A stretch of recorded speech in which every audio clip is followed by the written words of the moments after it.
Welcome to the Stories Told podcast. This is episode 119, Learning to Live. This is the Stories Told podcast. Two authors talking about stories in movies, TV, and of course, books. I'm Michael Grayford. I write action-adventure stories in fantasy and sci-fi worlds, sometimes for younger readers and sometimes for adults.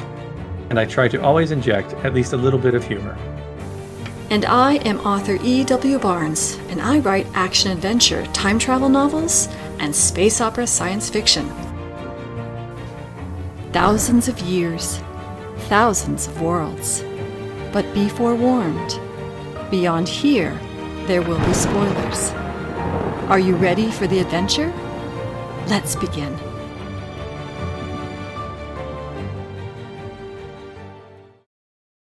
Welcome back to the Stories Told podcast. I'm author E.W. Barnes, and with me is author Michael Grayford. And today we're diving into the story told in The Librarian, Quest for the Spear. How you doing, Mike? I'm doing pretty well. I'm just getting over being sick, but otherwise feeling better. But you earned that sick because you got to go on another really cool trip. Yes, I did.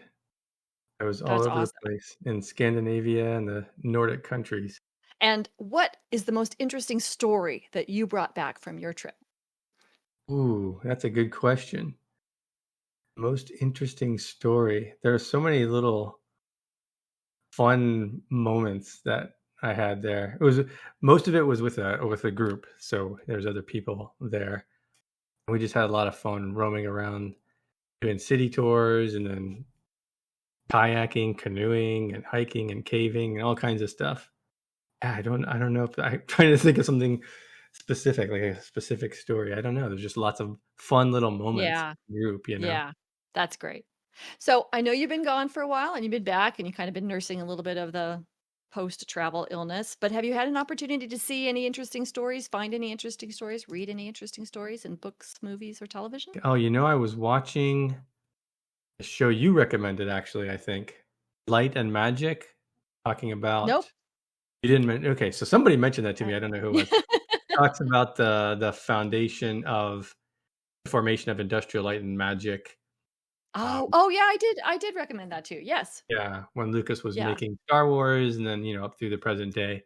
That was Yeah. great. I I really, I had just forgotten the title of that. Yeah, it was yeah, fascinating, wasn't it? yeah, especially the early part with Star Wars and how they got started, and then I didn't realize they had made Pixar and spun that off into its own thing. Yeah, Uh, it's really, really cool documentary. I highly recommend that to yeah. anyone with Yeah. any kind of interest in Star Wars, Lucas, special effects, and it's really cool. Yeah, and that's available on the Disney Channel. I don't know if it's Yeah, available anyplace else, but I know that's where I found yeah, it. yeah. I Yeah. think it's just on Disney. What about you? Any stories that you've encountered? I have been I actually binged a television show I found on Amazon Prime. It's a series. It's called Ghosts, and it's an American sort of remake of a British comedy of the same name and of the Okay. same premise. Yeah. And both of them are available on Amazon, so you can sort of watch them and see what the differences are and how they sort of Americanized the British version, which Yeah. is a really interesting comparison. And it's hilarious and charming and fun, and it was easy to watch. I mean, we had to slow ourselves down so we wouldn't run out of television show too fast because it's definitely bingeable. I thought it was bingeable, so it's very fun little paranormal comedy. And what's really interesting about this show is that the true sort of characters that we're focusing on in the story are the ghosts. The living people in the story are our eyes as the viewers. They're the ones that help us sort of contextualize what we're watching and seeing, but the character arcs themselves are the ghosts. And it's Oh, really cool. interesting framework for that. And it has these wonderful moments where it's a really good comedy. It has heart and moments of pathos, but moments of pathos that are beautifully juxtaposed with comedy. I mean, and it's really great because we're dealing with a story about people who are dead, right? So, of course, there's gonna be some real sadness involved in that, and they Yeah. always juxtapose any real sadness, which makes it true and very genuine in the storytelling, but it's always juxtaposed with something hilarious happening right afterwards. It's really beautifully done. I think it's well written and a lot of fun to watch. Cool. And as Yeah, you I'll and have to I check have that talked out. about, we might have to check that out and bring that to the podcast because Yeah. fun paranormal television comedy, that's cool. Yeah. All Yeah. right. Nice. And the other thing I've discovered is, which is not really anything related to science fiction and fantasy per se, but you can now watch old episodes of Mythbusters on YouTube, and I Oh, loved that cool. show. Yeah, me too. I've been watching that. That's a lot of fun to have just on the background because that's, it's it was always a cool show to watch when it was running, and it ran for something Yeah. like 16 years. Wow. I didn't realize it was that long. Yeah, I think it's 14 or 16. So, I could be misremembering, but I'm pretty sure that was, you know what? I have the power of the internet right in front of me. Let's see. They did 18 seasons. Wow. I don't know if that's 18 That's years, crazy. but they did a lot. There's a lot. So, which Yeah. is really cool. The first episode, okay, so yeah, they ran from 2003 to 2018. So, yeah, that's a great run. Yeah, it is. Are you ready to talk about The Librarian? Yeah, let's do it. Okay, let's go have some fun. Yeah. Today we're talking about the story told in the television movie The Librarian Quest for the Spear. And I'm going to read the summary that comes up when you type up the title into Google. When Flynn is pushed out of school after earning 20 different degrees, he has to find a job. He's invited to apply for a librarian post for the Metropolitan Library, which he is surprised to be given. Starting his new job, he discovers it is no ordinary library, and he is to be no ordinary librarian. One of the artifacts is stolen by an evil brotherhood, and Flynn is thrown into the deep end, sent to the Amazon to save the world. Did you enjoy this movie? Yeah, I did. I think it works pretty well. As I've mentioned before, I think I love the idea of magical things existing hidden within our world. Yeah. This kind of story or things like Night at the Museum, Warehouse 13, all that kind of thing. I really like that type of story. It's fun to imagine things outside of our normal world. This magical stuff that's actually there. What would that look like and how that would work? I think this is one of the early stories that does that pretty well. And of course, it's got artifacts and gold and adventure and riddles and puzzles and traps. All that stuff is my jam, right? I love that kind of thing. My Tales of Zara series is along that line. So yeah, this is really the kind of story that I like. But interestingly, for me, I think the movie shines with the characters and the relationships. While Yeah. there's the fun adventure stuff, the movie actually spends more time on the characters, and I think it works. I think I think it succeeds because of that, actually. And I think this movie works better than a lot of other adventure stories like this, partially because of that, and partially because they hit a good tone. Because I think they don't take themselves too seriously. Right? They take the story and the characters, they treat them with respect, but they know what kind of movie they're making, right? They know this isn't like a high budget Indiana Jones movie. This was a made for TV film, I think for TNT, if I remember right. So they set up a story, they set up the characters, they have good fun adventure stuff, and they allow for goofiness and silliness still. And I think they just nailed the tone for this movie. And yeah, I thought that worked really well. They could have tried to just be very serious with it, and I think it wouldn't have worked as well if for no other reason than, they don't have that big budget. So you see some of the effects, and even for the time, they weren't that great. And you watch them now, and it's like, yeah, they're pretty bad, but you can still just kind of appreciate it in the context of knowing what type of movie it is. it didn't drag the movie down. It kind of added a charm to it for me at least. I think Yeah. it still worked because it's like, okay, I get it. It's like this isn't a high-end $100 million film, right? That's not what they were making. I think they hit a very good balance with it. It's a lot of fun. The character development works well. The setup is fun. There's funny things like the guy had whatever 22 degrees or whatever it was that you said is just ridiculous. Yeah, but I for me, I think overall it works very well. So yeah, I enjoyed it for sure. What about you? Oh, I agree. I think this one, that's exactly the phrase that I use, charming and fun, because it is charming. And I agree 100%. It doesn't take itself too seriously. They knew what they were doing. They were just there to have fun, making a fun movie. It wasn't supposed to be, terribly serious with grounded facts for all of the magic that was being Yeah. presented. Though I think they did do a pretty good job of grounding it enough for logic. So it was grounded enough, right? Yeah. And I thought they did that perfectly. And I did like that, at the very beginning, Judson says that phone in your pocket that is not attached to any wire is magic. 300 years ago, you'd be burned at the stake for it. So, his sort of the implication that magic is just knowledge that's not yet understood, I think really helped bring that grounding that, this will all make sense someday, and that's why it's important. And I thought that was really well done. And it was also a story that did a really good job of setups and payoffs. We had some of the setups were like really in your face. They weren't subtle.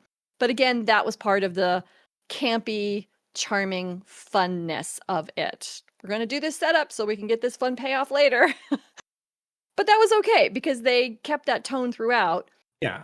And so you could just sort of relax into it and enjoy it and just have a good time with it. And the other thing that I noted about it, this movie was released in 2004, so it's 20 years old.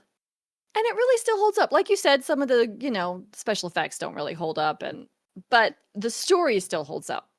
Yeah. The story Exactly. still works. That says a lot. You can have a fun story. Doesn't have to be real deep. It doesn't have to be, meticulously researched, and it'll still hold up 20 years later. And I think that's a particular kind of skill. Yeah. And Yeah. seeing Bob Newhart do fight scenes was very amusing. Yes. Yeah, and I want to talk about that in a little bit. So unless there's anything else we want to talk about what we like, I would love to talk about that in terms of what we might have changed. Sure. Yeah. Okay. Yeah. So what do you think? One of the things for me, this is a really small thing, was some of the history / mythology was not really accurate. I think they talk about the Mayan Empire, and Yeah. then they're in the Amazon, which the Mayans were never in the Amazon. They're like in Central America and Oh, but Mexico. they did explain that. They said that somebody Yeah. fled from Right. Mexico to the Amazon. But then how on earth is there this huge pyramid that nobody ever discovered? Yeah, it's a bit of a stretch there. Yeah. Yeah. Yeah. I Yeah. think they could have Yeah. done something similar, just having it in Guatemala or something like that, a little bit closer and Yeah. Yeah. reasonable, given that we Tikal and places like that are in Guatemala. It's such a small thing. It's not really important Yeah, to it really is. what's going on. For me, one of the things I felt, this isn't necessarily something that was wrong, but I probably would have changed it as I was watching when the bad guys are chasing them and, they're just trying to keep ahead of them and they don't know who it is yet. I would have had the librarian, I forget the guy's name. Who was the Noah Wiley character? What was his name? Flynn? I would have had Flynn figure out who the bad guy was. Given that we've already established that he's very smart and very observant, it seemed like he would have realized the only person who could have done this would have been the previous librarian, someone who knew about the library, who knew about the spear, who knew exactly where it was, who knew exactly how much time he had to get in there and get it. Like he could have deduced that and realized, given all these artifacts, he could have easily faked his own death. I would have had him casually throw out a line like, "Oh, obviously the previous librarian is alive and he's the one who did that." And then it would have introduced a conflict with the woman whose name I also forget. Nicole, right? Who was in love with this guy. She would have been, "What do you mean? I saw him die right in front of me." And they could have had a good conflict there. and it would have shown that it would have really cemented that he's very smart and very observant, and also that he's willing to consider out of the box ideas, and it would have increased tension between them, which would have given us a moment later when she realizes, oh, he was right. She could have acknowledged that, and then it would have been a more opportunity for her to give, for her to respect him, right? To see him like, oh, Yeah. I can respect this guy more than I did before, right? Like he's not the schlub. He actually figured this out before I did. Yeah. So I think that's that's a really good idea.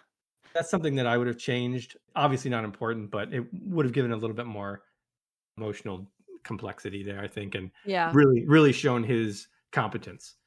There's It's something a else good I was gonna idea. say, but I forgot. So let's go to what you were gonna say. Well, I had a couple of things. One, as far as like sort of plot storytelling, I've seen this movie a couple of times. And so I think I know the movie pretty well, but I may have missed something. So I'm going to throw out this question and then you can let me know if I've missed something. Okay. What happened to Nicole in Mongolia? She disappears from the hotel room and then all of a sudden she's a captive by the Serpent Brotherhood in New York. But there's really no explanation of what happened unless I missed Oh, it. yeah, no, I just assumed like, oh, she'd been caught. But why would she leave the hotel room with the spear? The spear was gone and she was gone. Oh, yeah, I mean, I And assume so they snatched her and the spear. right, but why didn't they kill him? I mean, it just and how did he not know? How they were together in the hotel room? And it didn't make sense to me. Yeah, So, that's true. anyway, Yeah, I don't know. it seemed like they were trying to set up a mystery there that didn't really work.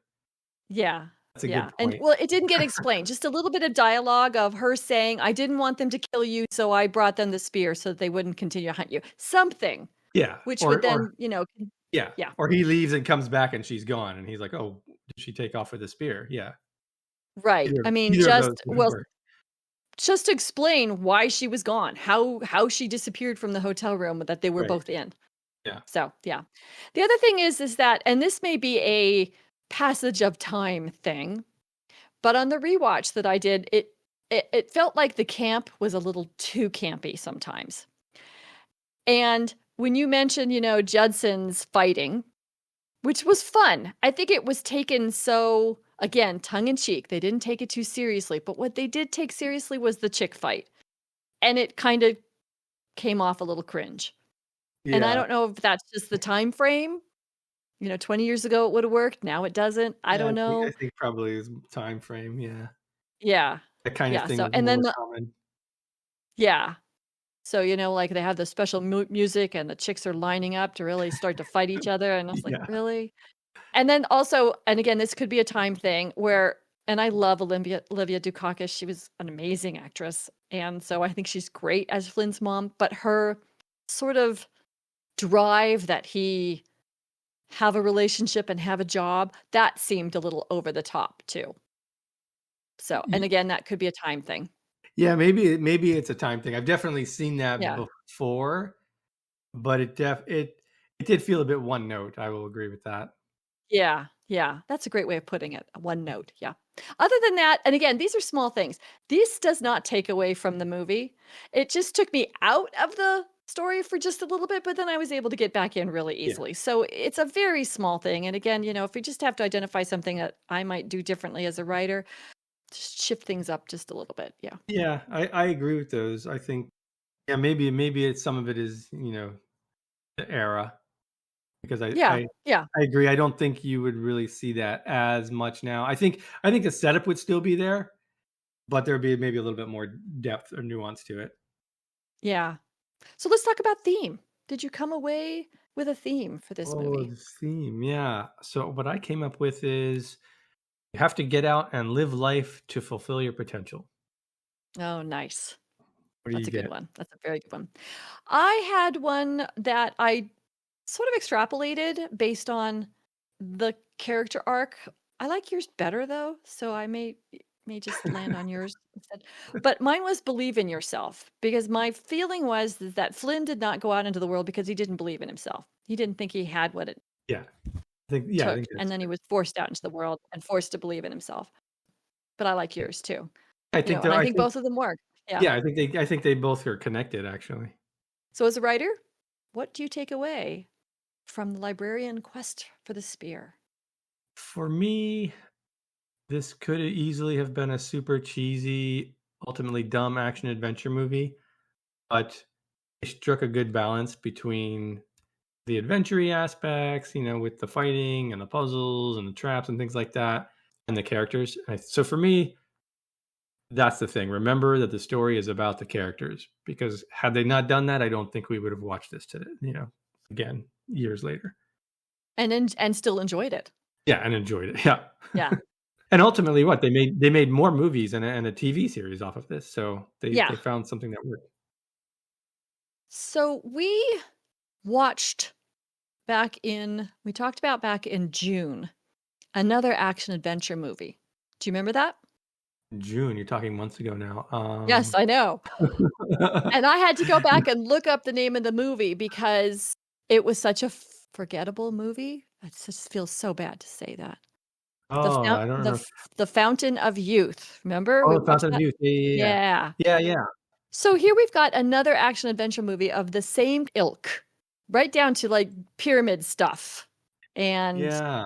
and so before we leave the librarian and the quest for the spear, what do you think is the difference? What makes this one more fun and that one forgettable? Yeah, I think my writing takeaway actually points that out for me, because Yeah, I remember in the Fountain of Youth, it's like the characters weren't that consistent, they weren't that developed, the relationships weren't developed. It's like they were trying to like force this love story between these two characters who hadn't really interacted enough or in any way that was believable that they would fall for each other. So it's like I think this just does that better, yeah, with I agree. And because Fountain of Youth was like there's an example of much higher budget movie that did not work as well. And I think yeah, that's why, because they weren't as focused on the characters. I agree. And I think my takeaway also, brings into to the spotlight the difference between the 2 films. My takeaway was have fun Yeah. and to go ahead and lean into charming and fun. And I don't think that Fountain of Youth did that. It took itself too seriously. Yeah, exactly. I think Yeah. it took itself way too seriously. So between the character construction that you pointed out and the taking itself too seriously, that's the difference. And it's interesting because, a lot of people think, oh, I have to write a story that people are going to like, and I have to treat the readers or the viewers with respect and make sure everything is really well done. And that's taking the craft seriously, but you don't have to take the story seriously. Yeah. Thank you so much for joining us today as we talked about The Librarian, The Quest for the Spear. A huge thanks to our Patreon supporters and all our listeners. Your support, which we notice through every like and every share, means the world to us. And if you enjoyed today's story, here's some more stories for you to check out. Mike's Tales of Zara series was inspired by the Arabian mythology of a 1001 Nights. You start with the Golden Scarab of Balahar, an enchanting quest that will captivate you if you love magic, wonder, and strong heroines. This is a story told with plenty of heart and a generous dash of humor. All links are in the show notes if you're curious to explore more. The Stories Told podcast is available on all major platforms. Please like and subscribe or follow to help us reach more story lovers like you. If you have book, TV, or movie suggestions, drop a note in our YouTube channel, and that link is in the show notes as well. You can find Michael Grayford at michaelgrayford.com and E.W. Barnes at 1000years.com. Join us next time as we talk about the story told in the movie Star Trek III, The Search for Spock. Thanks so much, Mike. This was a lot of fun. Yep, it was great. Thank you. And we'll see you next time on the Stories Told podcast.